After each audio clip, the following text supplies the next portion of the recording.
There we go. Got there in the end. um, Thank you very much. And thank you, Ali, for the introduction.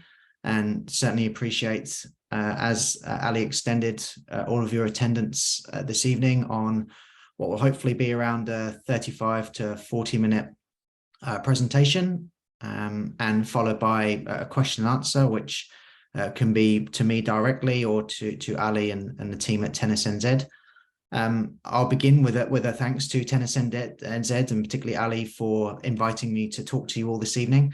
As a non-tennis person, I feel very privileged to be stepping into a new sport for the next 40 minutes and sharing and exchanging some of my experiences in sport over the last few years. As mentioned, I work for Oceania Football Confederation. The equivalent to that would be, I guess, Tennis Oceania, Oceania Tennis, and I look predominantly after football development across the Pacific. So New Zealand is one of my 11 countries that I am fortunate and very, very privileged to work in. And that extends to places such as Papua New Guinea, New Caledonia, Tonga, Samoa, Cook Islands, just to name a few. So a very diverse region, as you can imagine. And we, as an organization, feed in directly to FIFA, which is the world body of football. And then the link with Tennis NZ is that I would work with New Zealand Football, which is the equivalent NSO. So as a national sports organization, Tennis New Zealand would sit on the same level as New Zealand Football. So very fortunate to work in club development and advising on league structures, club management, club governance, football development, and a variety of other different factors in both men's and women's sport. So that's a really great role for me to be in, and certainly one that has set me up for some really cool experiences to share with you all. But as Ali also mentioned, probably one of the more impactful roles that I also hold is a committee member at Waitemata Football Club here in Te Atatū South in Auckland. And is the example of which I'll probably share mostly with you this evening. So certainly happy to reference, and I probably will reference the OFC and club work because it does set a great foundation. But typically the area that I'll be focusing more on is my role at Waitemata Football Club. And then lastly, as the title there suggests, I love sport. I literally watch anything that's on television that's remotely competitive, whether that be martial arts, whether that be tennis, whether that be golf, whether that be football. I mean, you name it. Yeah, I make very, very good use of my Sky Sports subscription. And lastly, I've started writing a lot about my experiences in recent months, and that's where a lot of these workshops have stemmed from, and being able to articulate some of the experiences that I'm going through as a committee member particularly, and they'll certainly be of benefit to you, which this workshop has spawned from one of those articles. So certainly happy to share with you one of those. And then lastly, I don't profess to know tennis intimately. As you'll see from the picture, that's as close as I get to a tennis court. I played it as a kid in school because I had to, but I'm certainly not a tennis expert, but I do love the sport. I was inspired when I was younger by, it will show my age, players like Pete Sampras, Martina Hingis, certainly Tim Henman, growing up where I was born as well. So yeah, I do love tennis and do enjoy the sport and the business side of it. But yeah, on the side there is as close as you'll see me get to a tennis court. So as Ali mentioned, I'm going to talk about a few ways to generate club revenue. It's certainly not an extensive list. It's not a guarantee that by doing these things that you'll all of a sudden become the richest tennis club in the country. They are just ways in which we as a club have tried to raise money.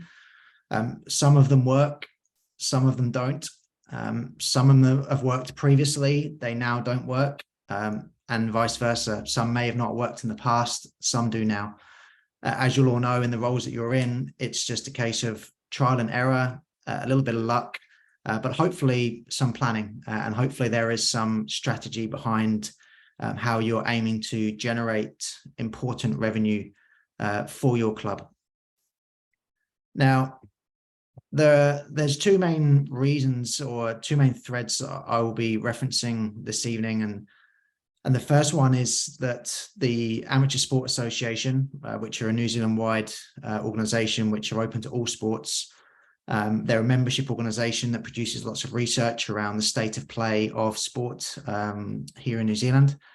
And worryingly, they produced a report last year around revenue generation and the health and financial status of sports clubs. And quite a striking fact for me was that 10% of sports clubs in New Zealand, this is not just tennis or football, 10% of sports clubs more generally reported to have lost money in 2022.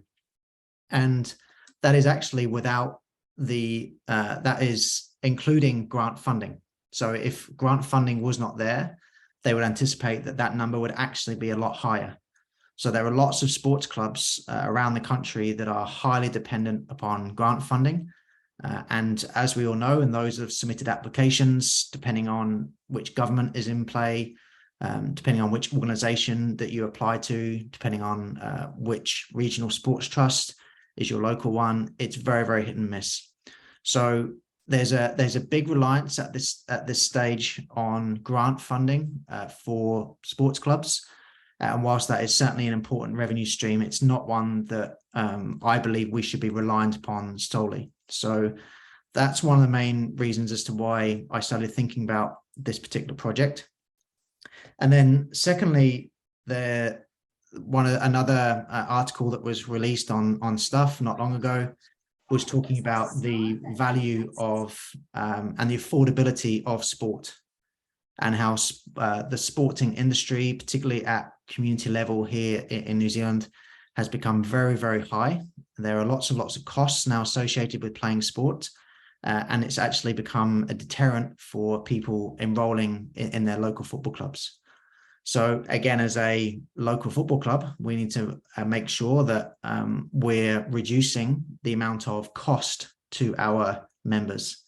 So factors such as reducing membership fees, reducing player subscriptions, are all important to make sure that we increase the opportunity to make sure that this is accessible for everyone to be part of. So they're I guess the two main ones that we can that I'll reference, and has become the reason as to why we're putting together some of these initiatives. Now, this is my local tennis club, actually, Glen Eden Tennis Club. I've not actually had the privilege of visiting just yet, but I run past this pretty much every day. It's tucked away just down this little driveway on Glendale Road, and I would imagine is pretty typical of most tennis clubs around the country, without knowing. A club rooms, community focused. There's a number of other little sports clubs around. There's a few tennis courts that are available. You see people playing every now and then. They do some coaching clinics, and there's a bit of activity going on. So that's the type of scenario that when putting this together, I was anticipating. And the scenario that we're in as a local football club, as a committee member, is that we are a community-based sports club. We share facilities with baseball, who are next to us, and we have just shy of 400 members. Now, those membership numbers have been reasonably consistent over the years. There was a slight dip last year, and it is around the 380 to 400 mark. It's admittedly at a stage where there's not much room for growth based on our current structure. And when I say current structure, human resource, ability to access particular grounds, numbers of coaches, volunteers are not coming out of the woodwork to help us. It's probably at its maximum at this stage. So we would have to do a lot of work in order to increase those memberships. We are heavily reliant upon grant funding. So a lot of our funds currently come from places like trusts and other regional sports trusts. We have some private sponsorships that we do get in as well. but typically it's through player subscriptions and grant funding. And we're also in Te Atatu South, the area generally isn't an overly affluent area. There's not lots of disposable income. And certainly recreational sport is probably not where a lot of people are spending any hard-earned money that they currently do have. We have 1.5 part-time / full-time club administrators. One of them is director of football, and the other works in finance, who is actually a contractor. Everybody else, including myself, is a volunteer at the club, including the committee. And admittedly, we have limited expertise in fundraising. So, whilst I have a professional background in sport development, the committee more generally, they all have different areas, but particularly fundraising is a very hard one for us to nail. So, whilst I'm presenting this to you, we're also consistently looking for ideas as well. And maybe just to reference my OFC work, this scenario is probably typical of most football clubs in New Zealand also. There's a number of exceptions, but typically most would fit into this area. So hopefully that's resonated with you in your environment. It may be different, but I'm just giving you an idea of kind of where this has stemmed from. So in terms of understanding what needs to be done and some ideas that you can use, and this is probably the important stuff, before any of that was done, we have to ensure that we understand more about who we are as an organization. And of course, in the midst of trying to run clubs operationally, we often don't have time to think about like the future vision and where we want to go and kind of what our aspirations are for the organization. If you have done that, I hazard a guess that you're probably well ahead of majority of community sports clubs that there are around the country. So before we go into any fundraising, we have to understand more around who you are as a club. And when I say that, there are different types of clubs, particularly in football. There are clubs that are very community focused. They're very small. Some have limited members very, very deliberately. Their purpose is to purely ensure that there is a safe space to play sport in their local region or in the local community. It's entirely volunteer driven. There are very limited agreements in terms of any sponsorships or grant funding, or it's a very modest club. On the other end of the scale, you may have sports clubs who are very aspirational, who are the hotbed for talent development within your particular sport in your region. And you have aspirations to support future generations of international athletes. And again, there are a number of those examples in football. So why I say that is that by understanding that vision and where you want to be as an organization, that will start to lend you or steer you towards particular funding areas that you go for, or particular services that you're able to provide, or the type of environment that you wish to create within your organization, which then may allow you to monetize certain aspects. So I in my OFC role, I never make any judgment as to where clubs are in terms of a hierarchy. Like every club serves its purpose in its region, and there might be clubs that are deliberately trying to stay quite small and very community focused and tight knit, and that's okay. That we need those clubs to support the sports industry here.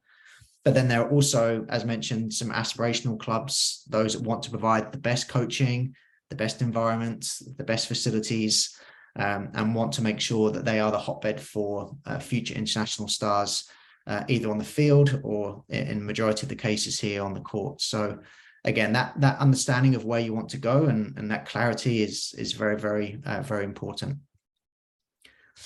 The second stage, if you even get to the second stage, is around setting the budget.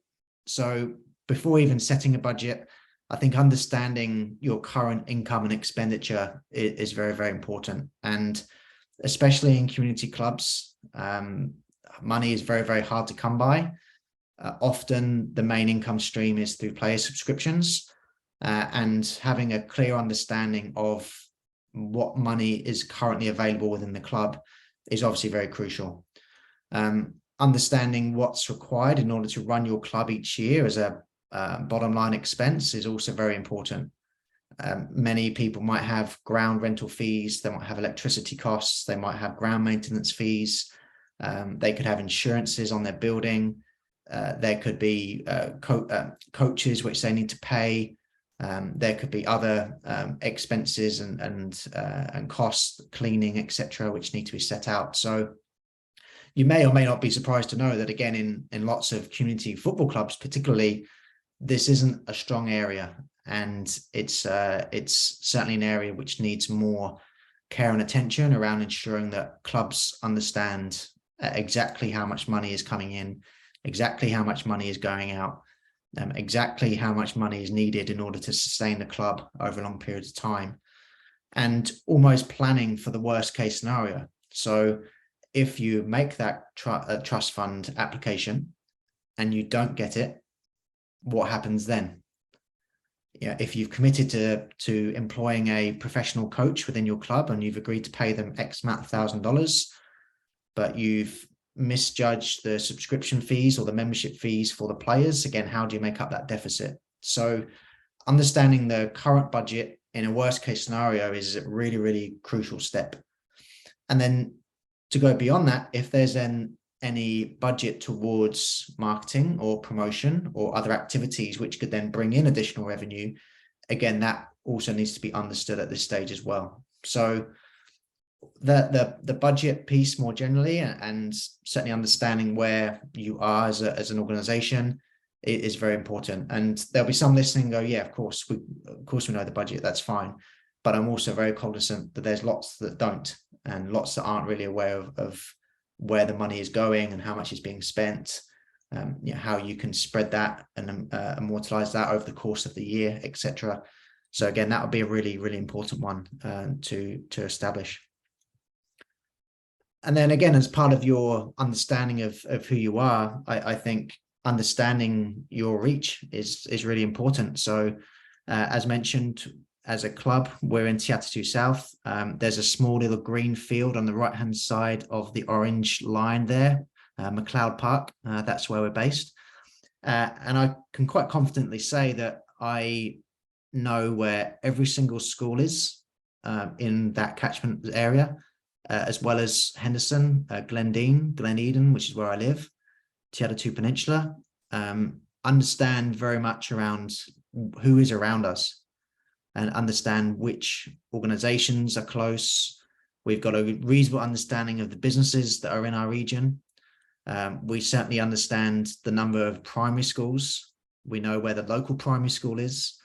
And we have like a shared drive within our club, and we have like a map, and it's pinned on Google Maps where all these different organizations are. So understanding your local area and your reach will be really, really important. In addition to that, if you have an understanding of your reach on some of your social media channels, I know that some clubs have them. I did some research on some of the organizations here earlier on. There's often little Facebook groups with your local community. There's community groups as well that are on there. Again, it's really important to understand what's going on around you. Other sports, particularly. So in Te Atatu South and Glen Eden, we know where all the other sports clubs are. We know where the rugby club is. We know where the bowls club is. We know where the archery club is. We know where the table tennis club is. We know where the squash club is. And again, not that we liaise with them formally, but we also try and make sure that if there's any big events on, like open days, particularly at the beginning of the season, we as a 400 strong club will not be putting on an open day at the same time as the baseball teams or the Waitakere Bears that are around the corner, because they're a lot bigger than what we are. So understanding that reach will be a really critical factor in ensuring that when it comes to monetizing and bringing in additional revenue, that you understand the lay of the land around your club. So again, I appreciate then they might not be like direct mechanisms as to like how to raise money, but certainly all of that information that you gather around your club, around your budget, and around your surrounding area will help you to then figure out the types of funds that you can apply for, the types of money that you can expect to bring in, and hopefully some of the potential growth that you can experience as an organization. And then once you have all of those things, I mean, this section now is more around the just small initiatives. Some of them might seem really simple. They are, but because it's simple doesn't necessarily mean that it's easy. And just because it's simple doesn't mean it's easy. And it also doesn't mean that you've tried. And it may well be that you've tried and failed, or someone's tried and it hasn't quite worked. But again, these just could be some different ideas which you could use. Again, I'm not professing that as a club we do all of these things. But I do know in my OFC role that there are clubs that are doing this very, very successfully as well, which I'm sure, given the cross-code collaboration that can exist across sports, they'll be more than happy to share with you. So the easiest one to bring in, and this is probably where as a club we actually make quite a bit of money, is by selling seasonal and branded club apparel. We have a club shop with an organization called Ultra Football, which is all online, and they basically put a logo on anything that we ask. So if you go onto our club shop, there's beanies, like hats, there's like bucket hats, there's the trucker caps, there's jackets, there's the winter jackets, there's the shorts, there's the socks, there's whatever you can imagine. Training gear, I mean, you name it, we can put a logo on that and we can sell that. The key for again, I appreciate lots of people do that. One of the key things for us is about it being seasonal. So at the moment, as a sport, traditionally we're a winter sport. So on our Facebook pages and social media, we're pushing people to buy like the big bomber jackets, the woolly hats in particular, the jumpers, the training pants, the thick socks as well. And we're trying to make sure that seasonally we're kind of pushing out that type of merchandise. In the summer, we try and sell the bucket hats and the caps and the t-shirts, etc. And we really try and make sure that as a brand, as a White Matter brand, that is known around our organization. So that's again a really key thing. Again, in my OFC role, there are lots of clubs that are doing this very, very, very well and make a lot of money by providing a service for the for these types of things. In terms of the companies that are available, we use Ultra Football, which are a football specific version, as I mentioned. But again, you could go to Lotto, you could go to Canterbury. I don't know if there's a typical tennis brand, whether it be Nike or Adidas or whoever you use across the country. And again, you can talk to them around setting up particular shops, and you send them a logo and etc. And they can start to sell those. Obviously, because they are manufacturing the product, we don't get all of the money from them. I mean, we pay them directly, but there's often like rebates, or if you order 200 hats, you get X amount of dollars back, etc. But again, that could be an ongoing income stream, which also means that your members are wearing your shirts. And when you go to the ASB Classic next year, there might be your local club, your tennis club that's got the shirt on that people are seeing, and people start to bring those in as well. So again, club apparel, I think it's quite undervalued. I'm a big fan of this as one of our strategies. And yeah, if you ever come down to White Matter Football Club in the winter, you'll be seeing everybody in their big White Matter bomber jackets that hopefully we've made a few dollars off as well. So that'll be the first one. The second one, and again, it's not grant funding. This is just ongoing donations. There's a lot of really good examples of clubs across the country and across the region who set up ongoing Give a Little page. They're obviously very common now for donations. You can donate for any value, whether it be $1 or $1,000 or $3,000, whatever it might be.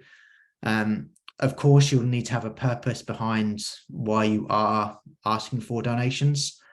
Some people naturally are quite charitable, and if they see that you're their local football club or tennis club and you need some assistance, they might give you $20, $50, $100. Or there might be some particular campaigns that you're running. So for us, particularly at the moment, we're trying to get a new roof for our club rooms because it's falling to pieces. So again, we're not only with grant funding, but we're trying to do some donations that are available for us to help fix our roof. We're trying to run some donations to fix some of our stairs that we have, which are part of an older building. But there could be that some of your members can't afford their club fees. So you could set up a donation box for like a hardship fund. Or if there are certain clubs that don't have enough tennis balls, or there's not enough rackets that are available, or other equipment that you might need, health and safety equipment, defibrillators, first aid kits. There's lots of different reasons as to why you could set this up, but the key word there is ongoing. So you can have an ongoing page all year, which just consistently refreshes itself, or it could be more campaign based as well. But again, it's just an option for you, which you may choose to do. North Shore United Football Club, again, if you look those up, they've got an excellent donation page where essentially you just donate $10 or $20 or $30. And again, that goes directly to the club. And the good thing about lots of donations is that they're also tax deductible. So you can share that again with any of your donors, that they'll get a certain percentage of that back in their tax return as well. So that will be a really helpful one. And the spirit of community, certainly in this area, does come out very, very, very strong. My favorite one, because I love food, is just expanding your catering options. And again, might seem pretty simple, but in football, particularly if you go to any sports club, you'll normally just get burgers and chips, or burgers and hot dog, or burgers and hot dog and a fizzy drink.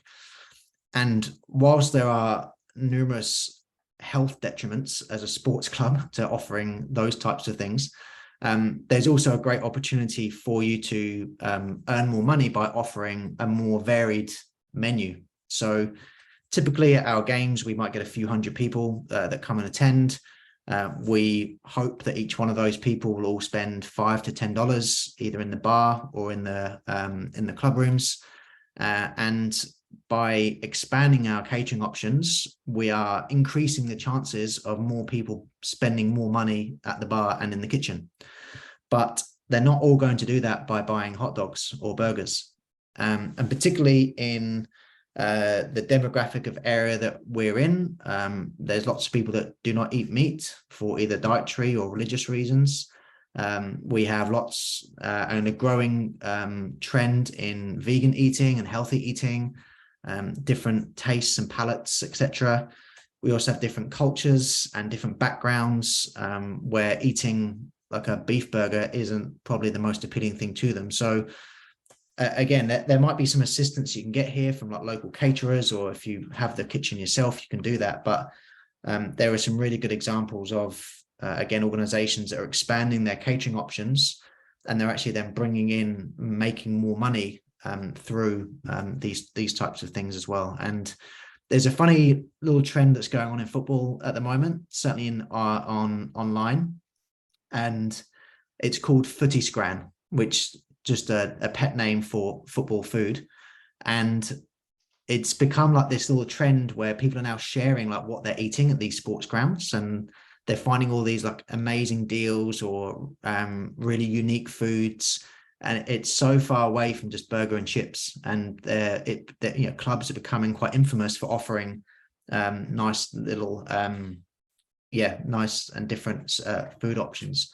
So again, it might seem quite a simple thing in terms of your catering and what you do, but again, there's a potential to bring in more money by diversifying the types of food that you're offering, whether it be on your club days, your membership days, or any other days that you hold as tennis as well. So again, that would be that'd be a big one for me. One of the ones that we admittedly struggle with, but we do try each year, is offering logo placements and naming rights, particularly at in our club rooms.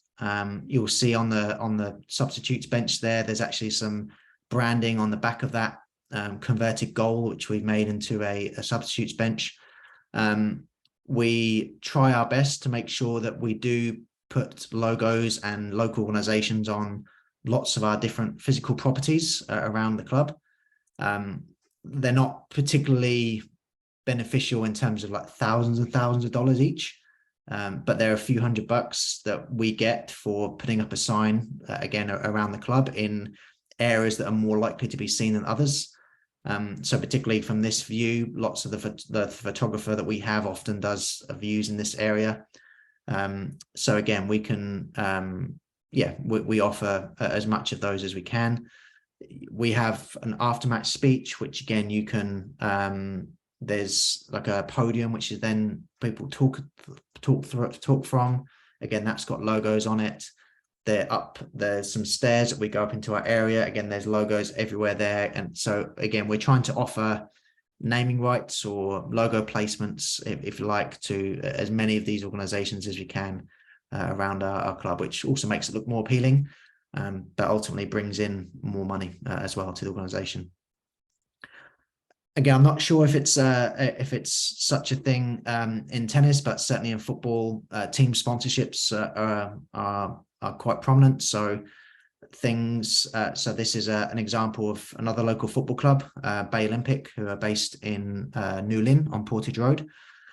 So again, part of their for their senior men's team and for their senior women's team, their players, they actually go out and they attract sponsors themselves to bring them to the club. So that makes sure that any fees that you would have to pay to local competitions or any other affiliations are actually all paid for by these local sponsors. So there's no cost to the club, so that's a cost saving, and there's no cost to the players either. So, and again, if you look at the variety in all of those different organizations, that then could set them up potentially for some bigger and wider sponsorships around the rest of the club as well. So again, if you've got aspiring youth players or aspiring senior players that are in your tennis clubs, again, you could offer player sponsors and recognize them in your programs, on your website, etc.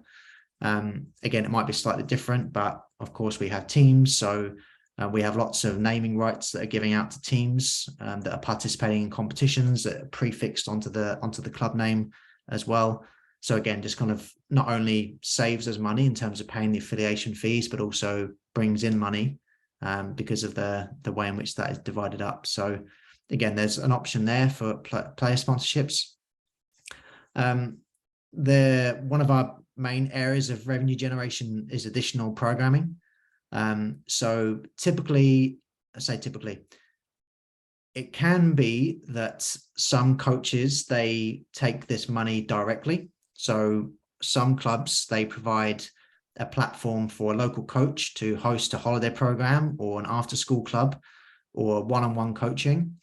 And there's then an agreement between the user and then the coach, and the user pays the coach for that service. The recommendation is that all of those additional programs are obviously run through the club, and then we then pay our director of football hourly rate based on the service that they deliver to our members. So again, it's a big revenue area for us outside of our usual and regular membership fees, the seasonal fees, but there's lots of different types and groups that you can run additional programs for, one-on-one coaching, group coaching, and running them all year round. So, I mean, maybe not in the depths of winter where it's raining and you can't get on the courts, but certainly in the holidays towards Christmas, the gap between Christmas and New Year to when they go back to school, the kids, I mean, not everybody has a batch on the Coromandel, right? So there's lots of people that are still around in your respective territories that are looking for things to do and could also bring in people as well. It also allows us to employ our director of football on a more regular basis and make sure that he's provided with work and we can keep him at the club. But as mentioned, it's a vital revenue stream for us in terms of running additional programs. So again, I'm not sure what the mechanism is in terms of private coaching and other things like that within tennis world, but certainly in football, there's a massive opportunity for different leagues, different clubs, different groups, men, women, boys, girls, all sorts of different additional programs as well. So that's a big one to explore. And then lastly, as one of my main points is to try and establish your club rooms or your club as a genuine community hub. So lots of football clubs typically are just a place where people just go to play football. They very rarely actually interact with anybody within the club. They very rarely go into the club rooms. They just almost satellite clubs where players turn up, they go to field number 6, and then they go home, and that's it. So they're actually very limited contact with the actual club itself, and particularly the physical property such as the club room. So we try and make sure that there is lots of activities going on in the club as well, and in the club rooms, particularly when people are there. But establishing your facility as a community hub could also be really beneficial. So hosting quiz nights, offering your venue to have birthday parties, celebrations, local sports clubs, business meetings. Our club isn't necessarily set up as somewhere that I would invite local business groups necessarily to have business meetings, because it's just not appropriate. But it may well be that your club has a mechanism by which you can offer out, in maybe some of the quieter months, a service to your community by offering your club rooms or bringing people into your club rooms. There was a great example after the recent cyclones that we had here in Auckland, where a local football club opened up their club as somewhere that people could charge phones and get changed and have a nice meal. And they created this really, really nice feeling of like community, which is what most of the sports clubs are around the region. On one of the days, I had some of the first team players come in and play some games with some of the locals as well. And again, that was quite a nice thing to do. But certainly establishing your club as a hub of community events, celebratory evening, special events, etc., all of those things will just enhance your reputation. You could then offer to cater for them. You could bring in people behind the bar. Again, there's lots more money that can be generated through those things as well. So yeah, there's some really cool examples of what can be done in a sports club, rather than it just being the physical place that someone goes to play sport. You know, that's probably by definition what it is, but there's a lot more that you can do around building this community feel around your club as well. And then just to guess finish before the Q&A, I think the key whenever I'm talking to anybody across the Oceania region, whether that be in New Zealand or anywhere else, is to just try and start somewhere. And you don't have to do all of these things all at once. Waitemata don't. There are a number of other clubs that don't. But everyone's trying, and I'm yet to come across a club that doesn't want to be better or doesn't want to help serve their community or serve their members. And knowing that finance is this ongoing issue that we continually have in sport in New Zealand, we just have to try and do something. And there could be different ways that you could go about that, that are a bit different to just relying upon the grant funding. If you can get through just on grant funding for the next 5 years, 10 years, 15 years, and you're successful in filling out those applications, then great. I mean, continue doing that. I'm not suggesting don't.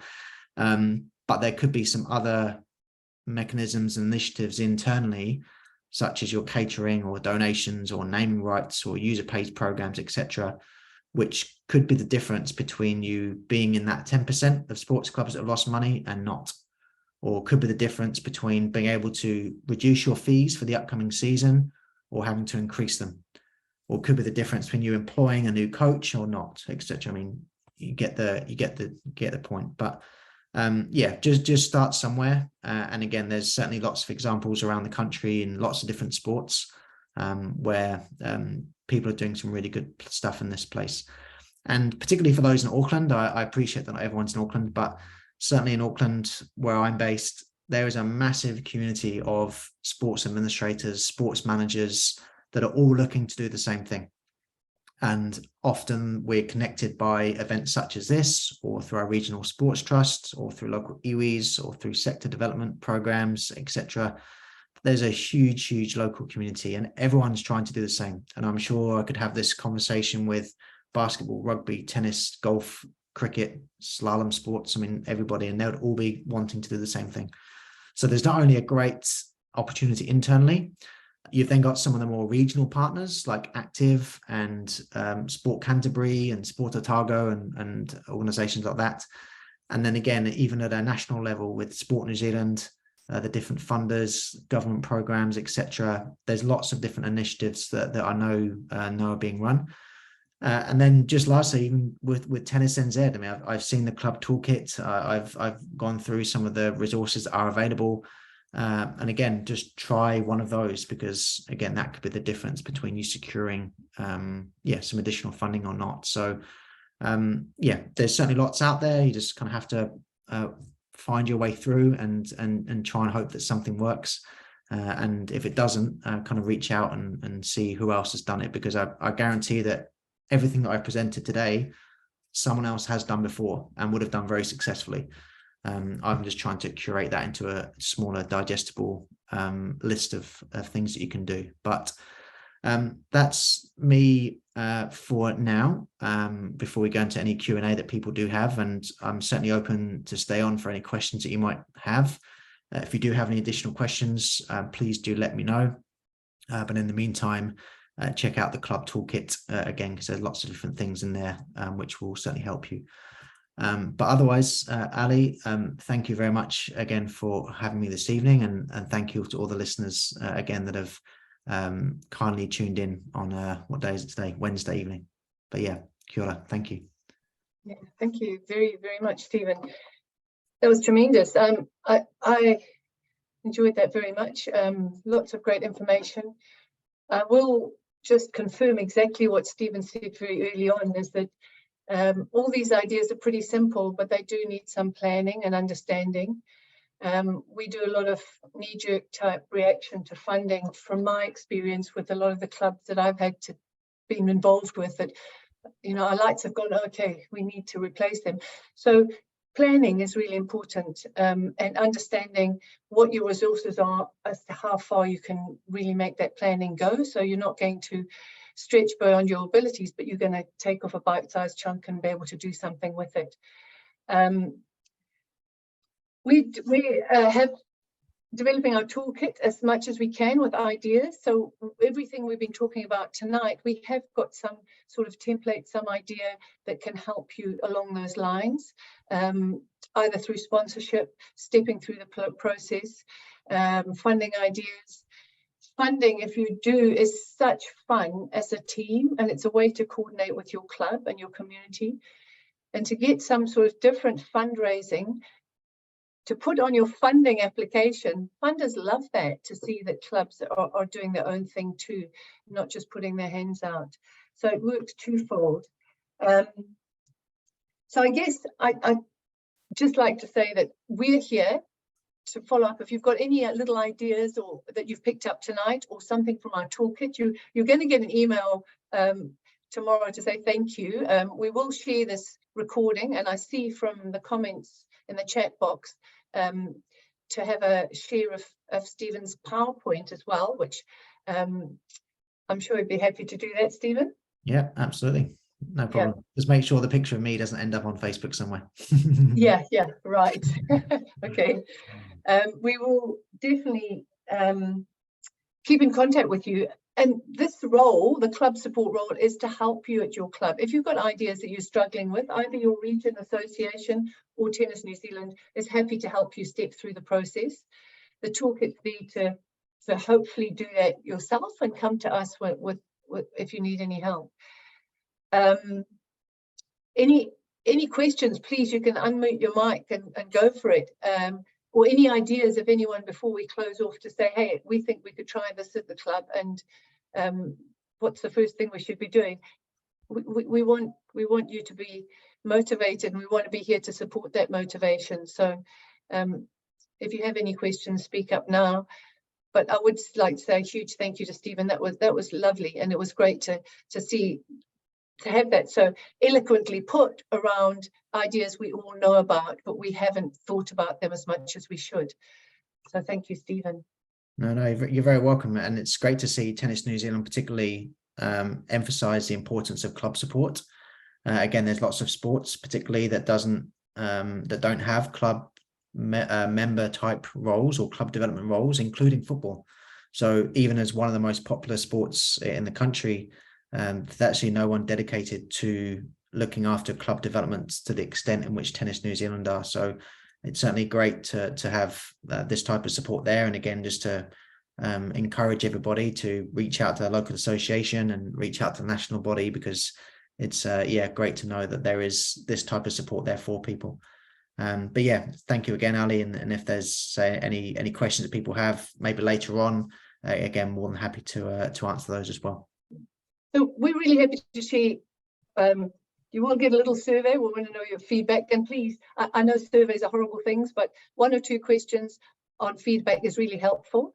We'd also like to let you know that apart from the toolkit, our Support Your Club series of webinars will be running through the year. The next one we have coming up is facility maintenance planning. In light of what's happened fairly recently, we're really keen to roll that out so that and that goes hand in hand with funding and with budgeting around what our facility is going to look like, our courts, how we're going to keep it going for the next 5, 10, 15 years. So that's coming up at the beginning of next month. You'll get information about that. And certainly, I don't think many clubs really utilize that sponsorship as more than just putting a placard on their fence. So I'd love to help you understand a few ways that you could really look at who's in your community and how you could benefit them as well as they benefiting you. So sponsorship is washing hands both ways, not just sticking up a sign on a fence and asking for $500, but offering them ways that really are, the two of you are going to unite. You're going to help their local community business, and that they're going to help you. So I think we haven't delved into that enough at club level. So really keen to help you with that. Okay. Thank you very much, everyone. The recording will go up on our toolkit under the webinar section, and we'll send you this PowerPoint and Stephen's contacts. Thank you very much for your time tonight. Thank you, Ali. Thank you, everybody.